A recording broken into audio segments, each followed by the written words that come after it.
Je vais vous montrer dans cette vidéo une jument de 3 ans qui a refusé de monter dans le même vent quelques semaines auparavant, peut-être 2 semaines auparavant, et c'est pour cette raison que la propriétaire m'a appelée. Donc ici, j'utilise un peu le jeu du cercle en la gardant très concentrée sur moi. C'est pour ça que je lui demande beaucoup de faire de demi-tour pour pas qu'elle s'occupe trop du vent. Parce que vu que la dernière fois, ça s'est pas très bien passé, hein, apparemment, elle s'est mise debout. Donc bon, moi j'ai pas du tout reproduit ce comportement-là, ni au vent, ni en travail en main la séance précédente. Donc là, la stratégie pour monter dans le vent que j'utilise ici, j'ai juste une longe. Je pourrais avoir un bâton, hein, je dois en avoir un pas loin, mais en l'occurrence, je vais pas avoir besoin de l'utiliser.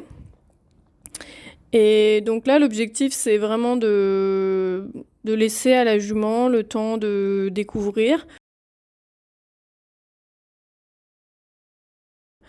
avec comme seule règle qu'elle doit s'intéresser au vent, et pas à ce qui se passe à l'extérieur, pardon, et pas derrière, parce que bon, ses copains, ils sont derrière.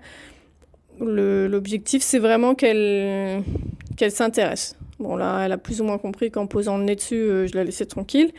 Donc évidemment, il va falloir passer à l'étape suivante où on lui demande que il faut pas juste poser son nez dessus et il faut quand même voilà, avoir l'intention d'y aller. Donc il faut aussi regarder son œil et où elle porte son attention. Parce qu'il arrive qu'il y ait des chevaux parce qu'ils savent quelle est notre demande, ils ont disons, la tête quelque part, mais toute leur attention est portée ailleurs.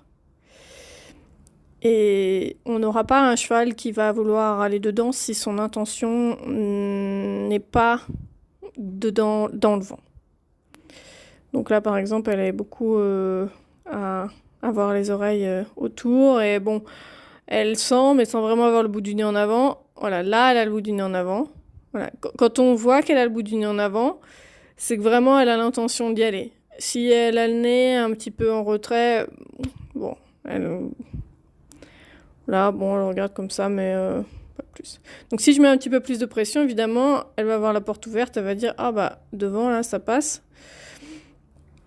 Donc, si on a un bâton, on doit porter le bâton à ce niveau-là pour lui dire que c'est interdit. Si j'avais un plus gros cheval, je l'aurais fait, hein, parce que la longe aurait pas été suffisante pour empêcher le cheval de passer.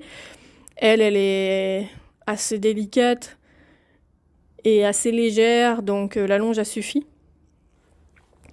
Mais évidemment, un bâton, la plupart du temps, est préférable, parce que ça évite que le cheval passe malgré tout. Il faut éviter la situation où le cheval passe. Ça doit rester un mur. Pour lui, c'est un mur et il n'y a pas de porte ouverte de ce côté-là. Mais des chevaux pas très respectueux, enfin disons pas, qui n'ont pas trop peur de l'humain, ils vont passer. Donc là, c'est un gros pas en avant que la jument a fait, hein, et elle n'a pas juste fait semblant d'y aller.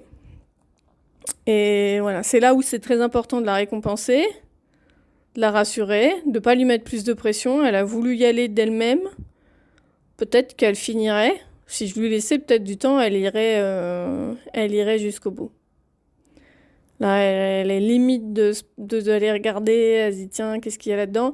Alors après, le problème, c'est de les laisser rentrer la première fois qu'ils y vont. C'est qu'il ne faudrait pas qu'elle mette la tête sous la barre et qu'elle relève la tête. Donc, c'est pour ça qu'au final, je vais aller devant pour maintenir sa tête là où j'ai envie de la voir. S'il n'y avait pas de barre, ce serait pas trop gênant. On pourrait la laisser aller explorer.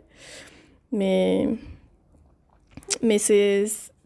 on essaye quand même d'éviter que les chevaux ils se fassent peur pour rien.